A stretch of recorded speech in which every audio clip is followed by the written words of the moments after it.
All right, we're going to start up here at the tongue of the unit at the motorized tongue jack. It's got two switches on the top. One is your light switch, so you can disconnect and connect the unit in the dark. The on button is going to turn the light off, and the off button is going to turn it off. The next button here next to it is the up and down for the jack. It's kind of hard to see, but the up button is going to raise the front of the unit up, and the down button is going to lower the front of the unit down. This is going to be used for hooking up and dishooking from your vehicle. Disconnecting, hooking up, dishooking. That thing.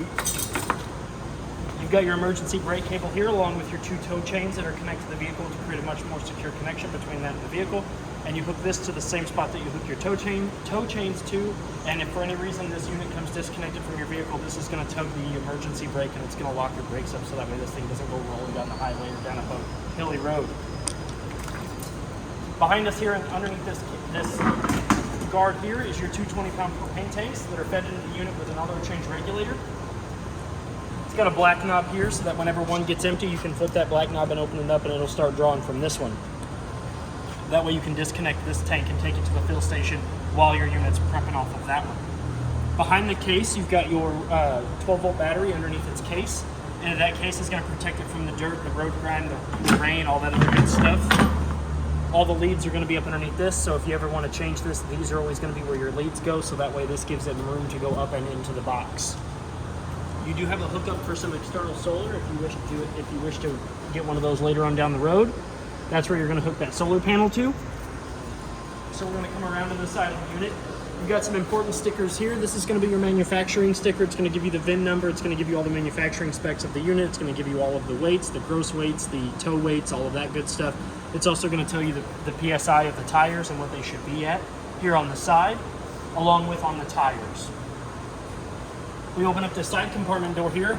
You've got one side compartment that goes all the way across. It's got a door on the off door side and a door on the door side. That's for your storage if you want to put totes, blankets, spare tire, all that other good stuff. Your unit does have 4 jacks on it. Each jack runs 2 feet, and there's a switch on the door side for both of them that will bring them up and down, so that way you can stabilize your unit while you're walking around there. They are not for lifting and leveling. They're just to keep it from kind of rocking back and forth when you're walking around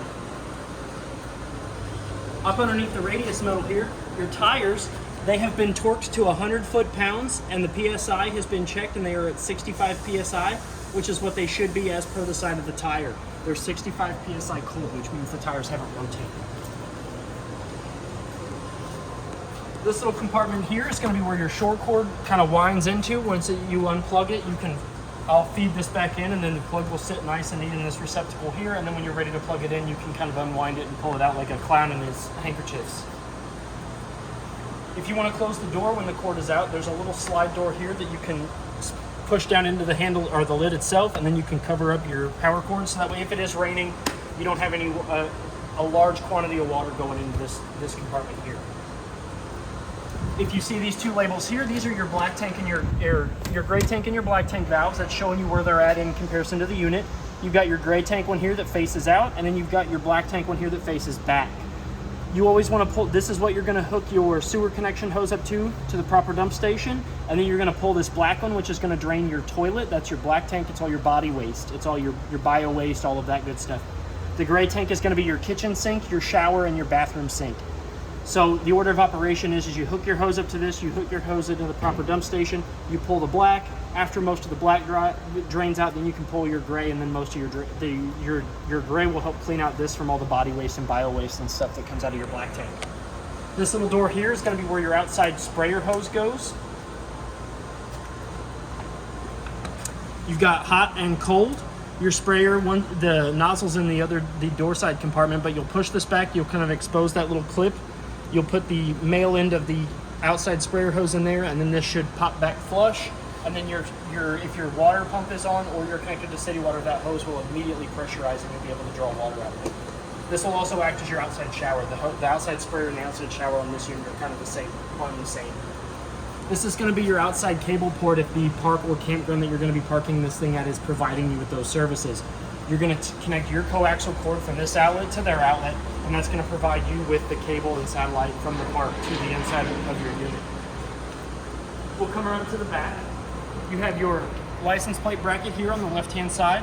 This is your spare tire. These are just tight wrench. They don't have to be torqued down. They can just be wrench tighted. And then this tire has also been checked for the proper 65 PSI cold. You've got a black valve here. This is for your city water connection. This is where you're going to hook your hose and pressure regulator up, and this is going to provide your unit with a water connection.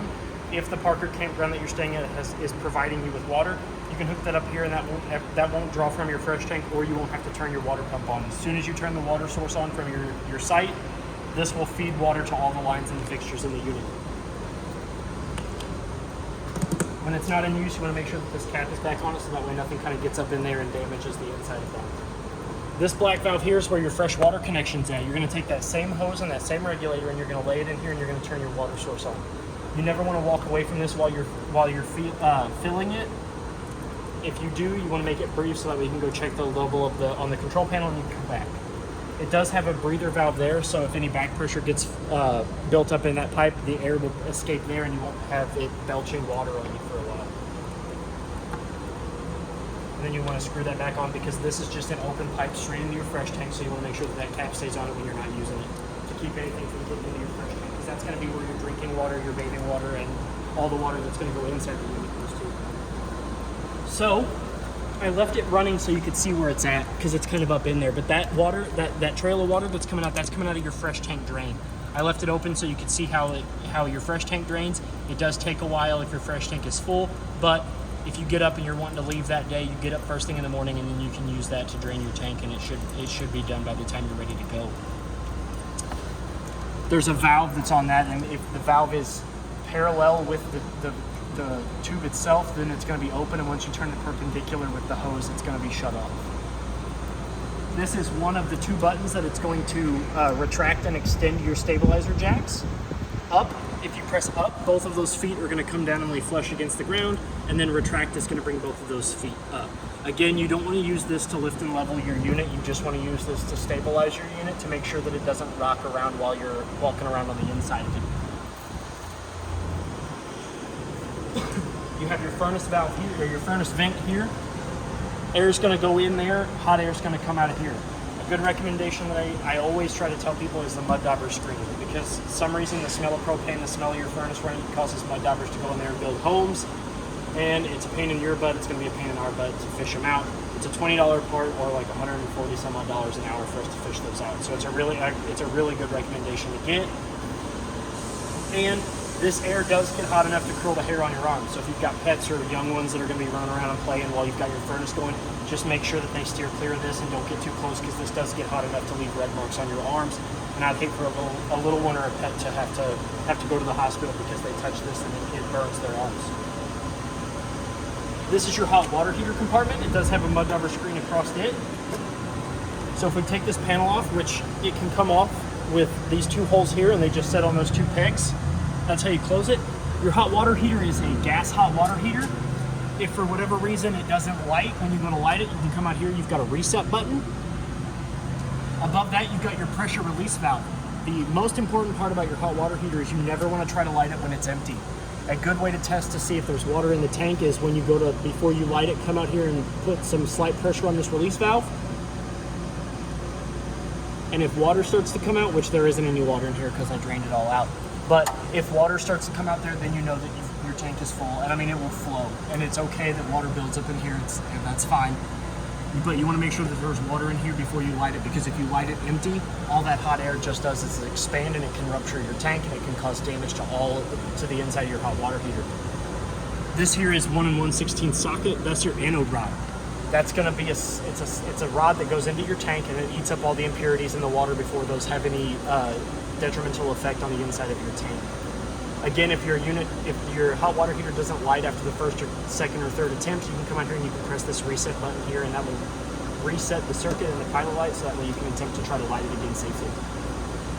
Your propane tanks do have to be on. I don't know if I said that, but your propane tanks do have to be on and open for this thing to draw propane back to the unit.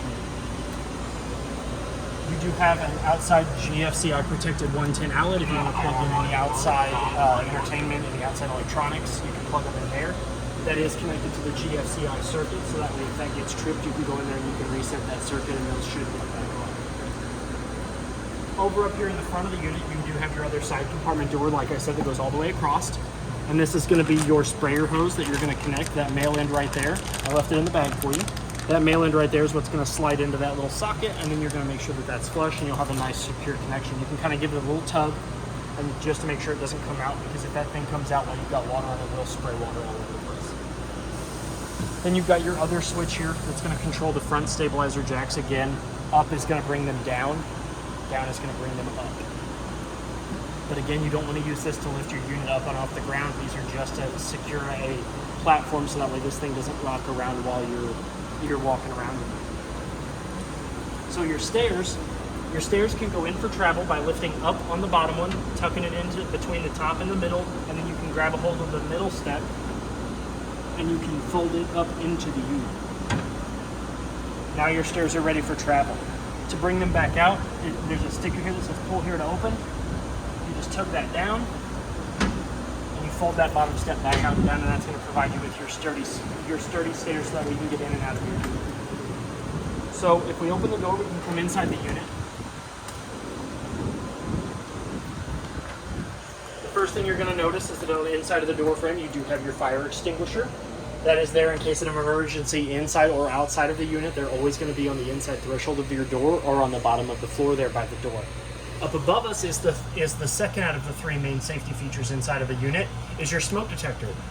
The battery has been checked and it is working, it is properly working, and I recommend checking the smoke detector, the fire extinguisher, and your carbon monoxide detector every 90 days, or my recommendation is every time you go on a camping trip. You always want to test those. It takes 5 seconds for you to test those when you come inside the unit, and then you're ready to go for the weekend and you don't have to worry about it. What we're going to go over first while we're inside here is the brain of your unit. This is the control panel. This is going to tell you the level of your battery, which is going to read the low, 11.2, 11.7, and 12.3. So if we press that while it's plugged in, all 4 lights are going to come on. That's showing us that it is plugged in and that it is charging the battery while it's plugged in. So if we come over here to the fresh tank, if I press the fresh tank button, it's going to read off the tank level value, which is going to be empty, 1/3, 2/3 full. So if I press that, it's showing full because it is currently draining. So it's going to show full until it drops down, and then the probe reads that, and it'll go down in increments just like it fills up in the increments. So if I come over here to the black tank, there is still a little bit of black tank in the. There's still a little bit of water in the black tank. I wanted to show you that so that way you could see what the lights look like. But if you see that, it says empty 1/3. So there is 1/3 water, which I will dump when we're done here with this virtual.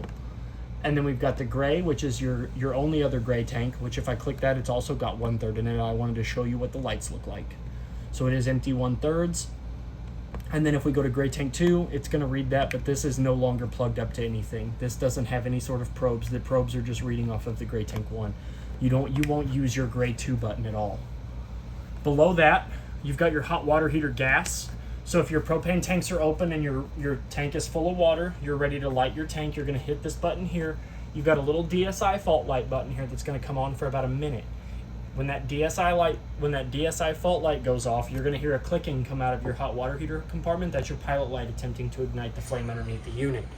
That'll go off. If for whatever reason this comes back on after 30 seconds after going off, it's going to try to relight. This light is basically just showing you that the unit hasn't been lit and that it's attempting to light. And then every 30 seconds it will attempt to relight itself until it lights. So if this comes back on, your first troubleshooting step is to go make sure that your propane tanks are on. The next button over here is going to be your water pump button. If I press that, it's going to engage the water pump and it's going to pressurize all the water to the lines and all the water fixtures in your unit.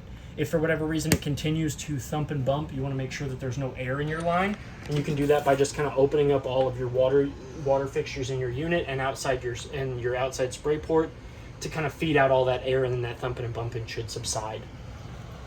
This next red button here is your exterior lights. That's going to turn on the awning lights above the door, and that's going to turn on any sort of little red running lights that you've got in your unit. This next black button here that's not a red illuminated button, that's going to turn on all your ceiling lights. I left one off because I wanted to show you what it looked like. If you saw that I turned them on and off, you'll see that this one didn't come on. That's because this one was in the off position. They have to be in the on position for that switch to engage these lights. So now that I turned that one on, if I turn this off, it should go off. And if I turn it back on, now it will come back on. So as long as the lights themselves are each in the on position, they will work off of this switch. But if they are in the off position, so say you come in here after a week, you know, of it not being used and one of your lights isn't working, don't panic. Just go and make sure that it's on first before you turn the switch on. The one above that is going to be your awning button. If you hold up, the awning arms are going to come in. They're going to retract back into the unit, and then if you press the extend button, they are going to go outward. So your awning is one of your most expensive repairs on a unit. So I always recommend that if you're not going to use your awning, you make sure that it is retracted up against your unit all the way. Because wind is its worst enemy, and even the slightest breeze can cause that thing to be damaged. So if you're going to step away from your unit and your awning is out, just make sure that your awning gets put back in, because you don't want to have to bring it back in to get it repaired. Your awning arms do have 2 pivot points on the bottom support arm. You've got your bracket that mounts to the unit, and then you've got your arm that folds out. There are going to be 2 little support arms. Those 2 bottom support arms on either side, those can create pivot points. If you tug down on them, or you just grab them at the pinch point and you fold them, that's going to give you a deeper pitch on the front of your awning or the back of your awning, depending on where the rain is coming in at and how you want the rain to fall off of your awning. If you grab them both and pull them down, that's going to create a steeper pitch in your awning as a whole, and that's going to allow the rain to come down. So if you're parked in the rain, you can bring that down, and it's going to help the rain stay out of your area while you're enjoying being outdoors. This button here is your slide button. Slide 1 in is going to bring this whole sitting area, your dinette and your couch, inward until it stops, and you'll hear it stop. The motors will start to engage, or will stop to engage, and then you'll hear a whining sound as the motors wind down. And then if you hold the out button, it pushes this slide outward, so that way you can have access to your kitchen and your sitting in your dinette area. Below the control panel, you do have another 110 GFCI protected outlet that is on the GFCI protected outlet, so that way all of the units around on the outside or that are around a water source or a heat source are going to be that GFCI protected circuit. So that way if they get shorted out with a water drop, you know, you're doing dishes and some water gets splashed on, it's not going to short it out, it's just going to trip that circuit. It's just a safety feature. You do have a nice big sink with a stopper, just like a standard kitchen stopper. Your handle on your sink it's not marked, but if you push all the way down, you've got your cold water, and if you push it all the way back, oh no, yeah. No, I was wrong, reverse that. There is a knob at the bottom here. Forward is hot, all the way back is cold. And it shows it right there at the bottom. So if you pull all the way forward, it's hot. If you push all the way back, it is cold. And to draw water from the sink, if I remove the stopper and I pull this handle out, to draw water from the sink, you have to pull this little handle outward. And that's going to let the water draw from your unit. The mini blinds in your kitchen window are your standard style mini blinds. They do have a pivot rod here, and to get them up and down, all you do is you just lift them up and down. They are locked into a bracket right here, so that way you have to undo that bracket to lift the window frame up and down, but they do stay where you put them. Pardon me. Up above the kitchen area, you do have ample storage for your margarita machines, your air fryers, your crock pots, any sort of cooking implements that you would like to have, or your pots and pans, any sort of storage like that. You do have your Greystone glass tabletop or glass spin top microwave, just like your standard microwave in your home. It's got all the same features and functions. Below that, you've got your vent fan and your hood. So if you notice that this is the fan button, O for off, I for ignition. Your vent fan kicks on. And then the next one over here, O for off, I for ignition, is your light, which is a bright white LED that will illuminate what you're cooking. The vent fan is on the outside of the unit. You'll notice it when you go outside. It is a little black vent fan, and a key part to your vent fan is that there's a little flap up underneath that hood. When you are in travel position, you want to make sure that that little flap is securely tight. And all you do is you just push the 2 bottom corners. You'll see where there's a little thumb grooves. You will push those in. And then when you're at your destination and you want to use your vent fan, you can pop that little tab out. If you leave that open while you're in travel position, the only thing that's keeping that little tab in is 2 little plastic teeth, and those have a very good tendency to snap, and then that just leaves a gaping hole for your vent fan and your motors and stuff. So water can get in there, bugs can get in there, all sorts of stuff. So if you're in travel position, I always kind of like to make sure that that's one thing that I always do, and that's close that vent fan up. Underneath all of that is your stove. So this is a glass top guard. This does get hot, but you cannot cook on it. It does not transfer heat enough to boil water. So if you're going to cook, you want to lift up on this, and then you're going to lift up on this, and this kind of creates you a backsplash, so that way if you're cooking anything red or barbecue saucy or anything like that, you don't have to worry about it spilling or getting on your window or your mini blinds. You do have a 3-burner stove. In order to light the stove, you're going to click this button here. That's going to tell your stove to start to prepare to draw propane from the tanks. In order to light them, you're going to push in, the light's going to dim, you're going to see the little flame match the white arrow, you're going to hear the propane escaping from the burner, and if I turn the striker, you're going to see that it ignited. I'm going to hold this for about 3 to 5 seconds, then I'm going to let go, and then I'm going to adjust my temperature. You always want to kind of hold that on the light position for 3 to 5 seconds, so that way the proper amount of propane comes from your tanks through the pipes up to your burner, because if you immediately go to light that and then turn it off, you run the risk of your burner turning off again, and you have to repeat the process. So to turn it off, to stop the stove from drawing propane, you click this button here, those lights go off. That tells the stove not to draw propane from the unit. Then you've got your oven, but it's a secret drawer. So if you got snacks, you put them in here and nobody knows the wiser. Who checks the oven for snacks, right? I agree. Great idea. You got 3 drawers here for your kitchen stuff. This is your bag that's going to have all of your manufacturer instruction manuals, your extended warranty stuff from the manufacturer, all of the operator and user manuals for the appliances, for the refrigerator, for the microwave, for the hot water heater, for the water pump, all that good stuff. You've got a manual crank handle in here for the motorized tongue jack on the front. There's a little silicone, it looks like a jelly bean. You pop that off, and then the manual crank handle that's in this bag will fit down on that. For whatever reason the motorized tongue jack doesn't work, you can crank that motorized jack up and down with that manual crank handle. There's also a bottle of tank treatment in there, and there's some repair sticks in case like one of the wood panels gets scratched up. There's a repair stick in there. There's all kinds of neat stuff in here, and this is typically, you can leave this in the camper at all times. Deeper drawer down here for more pots and pans, and then the same. More snacks. More snacks. Spot here for your rags, for your kitchen towel, for whatever else you're going to keep there, and then ample under the sink storage for your bigger snacks. So this is your refrigerator freezer combo. You've got a refrigerator door. To open it, you're going to push this little handle here, and you're going to open it up. You got ample storage. You got 2 crispers, ample drawer storage. This is your freezer. Nice big freezer for all your cold goods. Ice cream.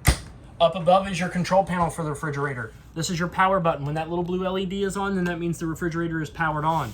You've got your decreased temperature and your increased temperature, and then you've got your zone selection. This is going to be for your freezer. This one's going to be for your refrigerator. The white square is where you're looking at. And then this is your nighttime mode. This is going to basically be your eco boost mode. Like it's going to cycle, and it's going to be a lot quieter. So that way if you're sleeping, you don't hear the hum and drum of your refrigerator. Next to the refrigerator, you've got an ample pantry space. I like it because they've made it big enough to hold boxes of cereal. Down here, you've got an even bigger one. No shelf, but you could put a shelf in there if you wanted to. But this is for like bigger goods.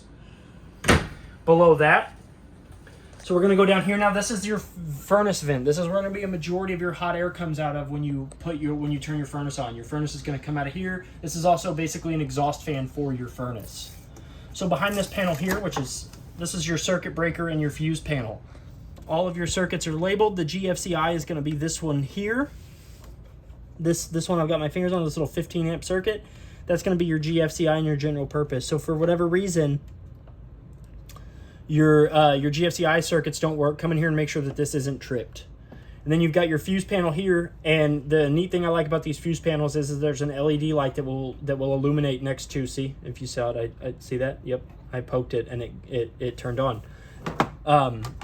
Those turn on when you have a fuse blown. So you can see what fuse is blown, so you don't have to go hunting and guessing for them. You do have 2 ample bunks here, amply big, so I mean, you don't have to worry about them. They're not twin sized. I think are they full size bunks? Semi-full? They call them double over double. I don't know if they're full. I would guess full. You've got a USB outlet up there, so you're gonna have to fight whoever if you've got 2 kids, grandkids, whatever else that's staying in here. You've got whoever's wanting to charge their phone or their iPad has to fight. They have to fist fight for whoever's getting the top bunk with the charging port. Manual light above this one. Turns off and on with a press button in the center. That one's This one's got one on the wall over here. But whoever sleeps at the bottom bunk gets the window. So one gets the window, one gets the charging. Yep. And then if they're fighting too much, I mean, you can't do nothing about the sound, but if they're fighting too much and you're getting tired of it, you do have a privacy screen that can kind of. So if you don't want to watch the fist fight happen, you can just shut it and say, "Okay, Rochambeau." Rock, paper, scissors, Rochambeau. And then this slides all the way back across, and the catch for the curtain is built into the wall, and it just Velcros shut, and then that way your privacy screen is closed. Your other furnace vents are built into the floor. Always remember that your heat comes from the floor and your AC comes from the ceiling. Because you've got these 3 louvers in the living room, one here, one in the center, and one up there by the door. If we come in the bathroom, you've got an AC louver in the ceiling of the bathroom, so that way you can either keep it real nice and cold. You've got a furnace vent in here too that emits the heat right there. So that way if you've got, if it's wintertime, you're not going to the bathroom in the cold. Manual light here, but it is on a switch again, so you want to make sure that these are in the on position for this light switch to turn the light in the bathroom on and off. Above the shower, you do have your risky business fan in case you've had too much red meat or you've had too many baked beans on your camping trip. You can open this up with the turn of the gray knob, and you can click this little button here, and that will turn the fan off and on. That's going to suck all that risky business out of here, so that way you're not stinking up the family camping trip. Up above my head here is your shower head. It's a really nice fancy little one. It's got a feature. I don't know how many selection units you have, but I know that this button here cuts the water off and on. This will turn that water flow off and on, and so you're not having to deal with that. So in case multiple people want to shower and the hot water's going, you don't have to turn it off and on. You're going to have hot on your left and cold on your right, and it does have a faucet. So if you want to take a bath, I wouldn't fit in this, but you can take a bath, and then to activate the shower while the faucet's running, you pull up on this tab, just like the shower in your home if you have a bath shower combo. You pull up on this, and the water goes from the faucet up to the shower head. Your faucets, your drain stopper is just your little push button stopper. It's going to fit right down in that hole. Your toilet is a 2-portion valve. You lift up on the lid. If I put my foot halfway down on it, it's going to fill with water. If I floor it, the risky business goes down into the black tank. So if your risky business is real bad, you can fill that bowl up, let it kind of sit around, and then you can get rid of it all. You have ample storage behind me for your towels, for your shampoos, for all your shower goods, all that good stuff. Underneath the light switch, you have your master 110 GFCI outlets. So if whatever reason your GFCI outlets aren't working, come in here. There'll be a little LED light here next to this black button. You can press that. That will reset your circuit without having to get to your circuit breaker. You can actually test that too by pressing that red button. See, I tripped them. So now none of the GFCI outlets are going to work. But if I press this, it's going to reset them. That's tripping the circuit. So basically any outlet around a water source or a heat source is going to be controlled by this guy here or the circuit in there. You've got your sink, which has a friction stopper, which just sits nicely down in the drain. You've got your hot on the left and your cold on the right. And then above us, we've got a medicine cabinet with 2 shelves, so you can fit all your ibuprofen, all that stuff. Come in here, get you an ibuprofen after you've listened to them fight over who's getting the top bunk. Down below, you've got ample storage for your towels and your throw pillows in case things really get risky. You can keep some extra towels down in there, so if you get the meat sweats. You can close this drawer down. We'll come around here to the side. This is your Dometic thermostat that's going to control your furnace and your air conditioner. The way it works is you're going to hit off and on in mode. So we're going to go fan, and then you can control this. Right now it's on auto, so the plus and minus are going to cycle through the modes. So I'm going to keep it on auto. Cool is the same way. This is going to detect your temperature. So we got it set to 60 right now, so you crank that air on and it's going to get real cold in here. The light that's designated next to each one is going to tell you the indication of which one's currently operating. If we click it again, the furnace will turn on, and if we click it again, it'll turn off. When the little one next to on and off turns on, that means it's off. Below your thermostat, you've got another GFCI protected 110 outlet. Again, this one's on the GFCI circuit because the outside wall of this slide comes in right next to it. So if for whatever reason it's raining or whatever when you're leaving and your slide comes in and the wall's wet, you're not going to short circuit your circuit. That's why they made that one the GFCI. And below that on the very bottom of that wall. That is your third and final most important safety feature of the unit. That is your carbon monoxide and LP gas detector. That's going to go off if for whatever reason you forget to turn your burner off on your stove. That's going to catch and collect, not catch, but it's going to register that there's loose propane that's going to beep audibly just like a carbon monoxide detector would. That just happens to do both carbon monoxide and loose LP. So if we come over here to the slide, your slide has two lights, one above the dinette, which is a manual push button, and one above the couch/hideaway bed.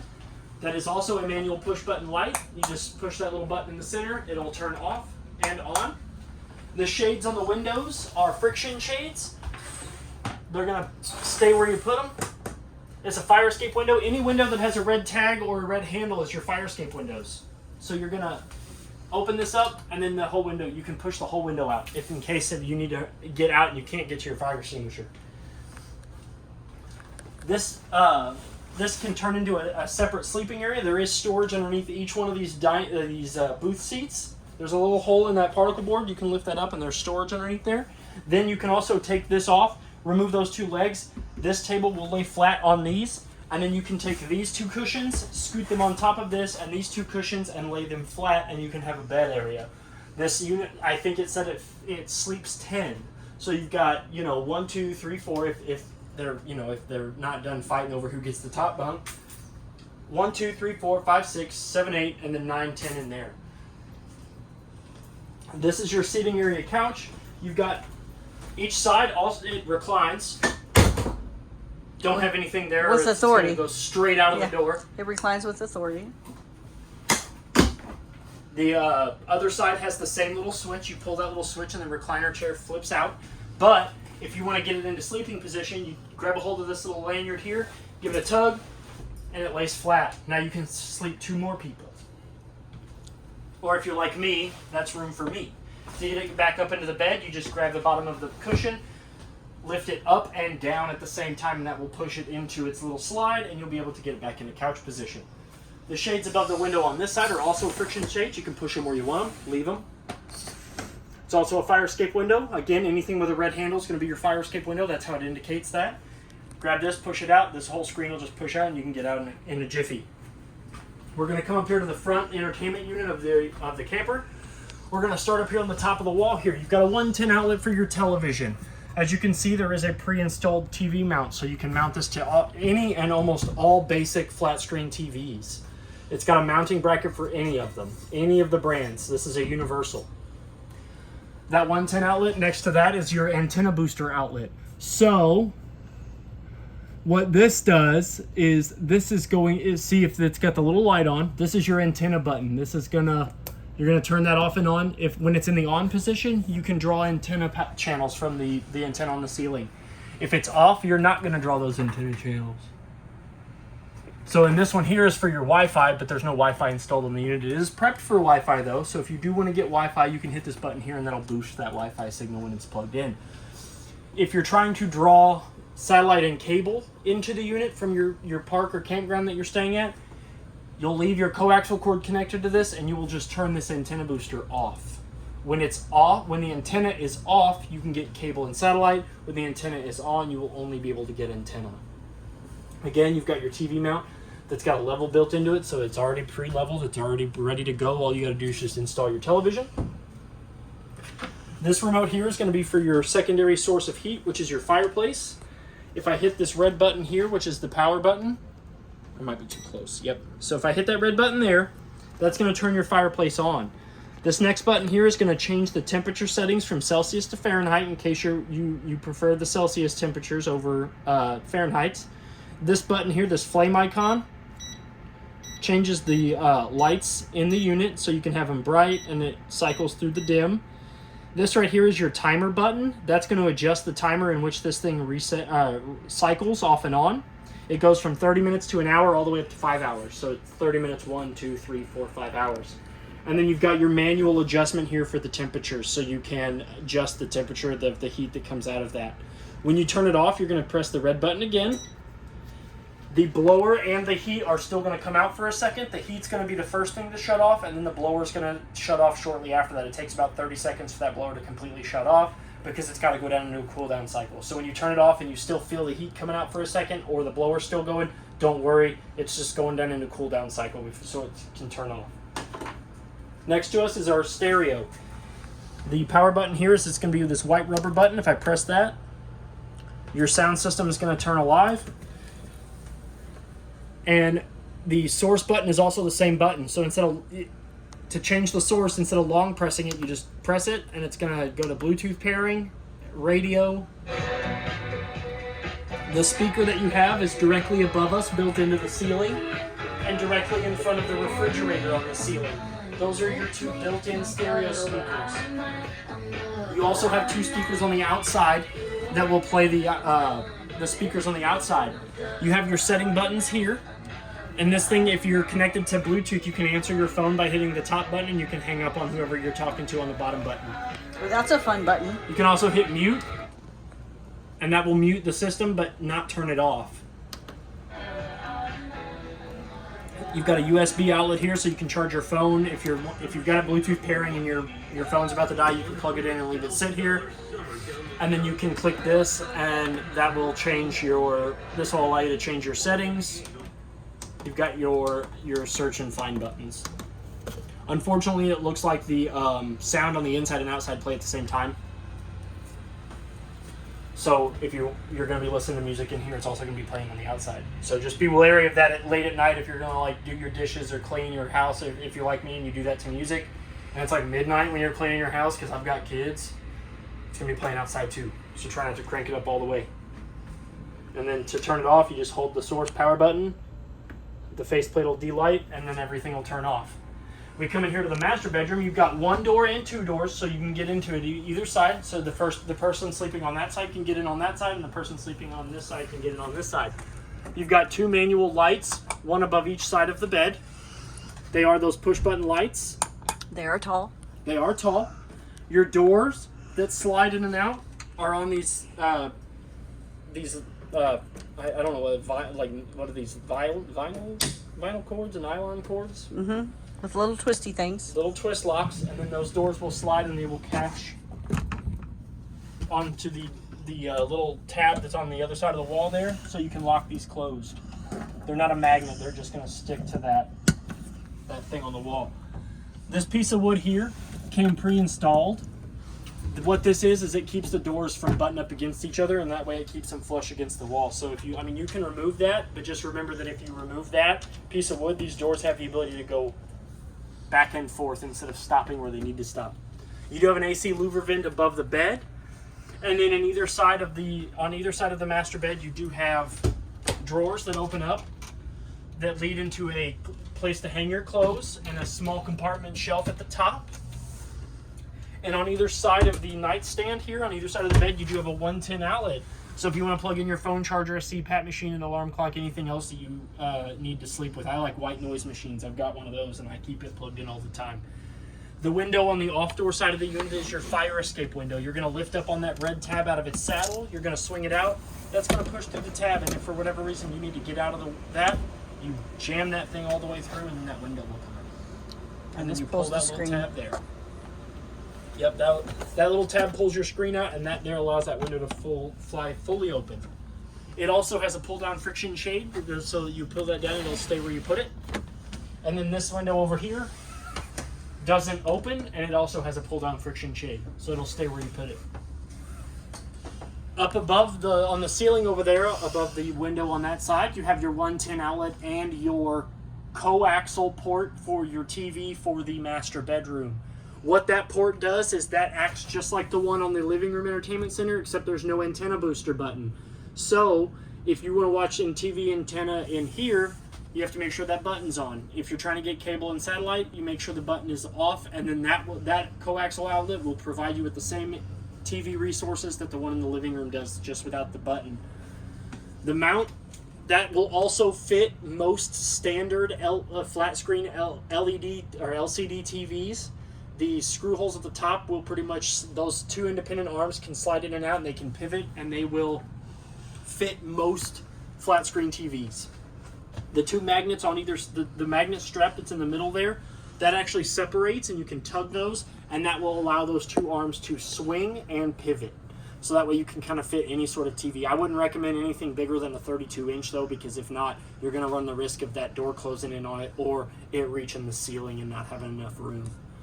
I think that pretty much covers everything in your unit other than the air conditioner, which I like to go over last because it's one of the most important things in here in the summertime. The cleaner your air filter is, the better your air conditioner will blow. The filters in most of these are reusable, so if they get dirty, you can take them out, wash them in under the water.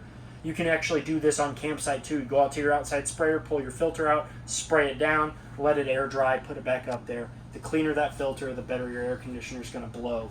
You do have a tab here that opens and closes the dump valve on your air conditioner, which is going to let all the cold air come out into the unit. And if you close that, it's going to push more of the cold air through those louvers. To get to the screen, you just slide this window out, and then you can get to that screen that's up here underneath this. But yes, the cleaner that is underneath here, the better your airflow is going to be. So yeah, I think that's everything that we can go over in your unit. If you have any questions, please feel free to reach out to me here. My name is Trey here at Parkland RV. Happy camping and good luck. Thank you.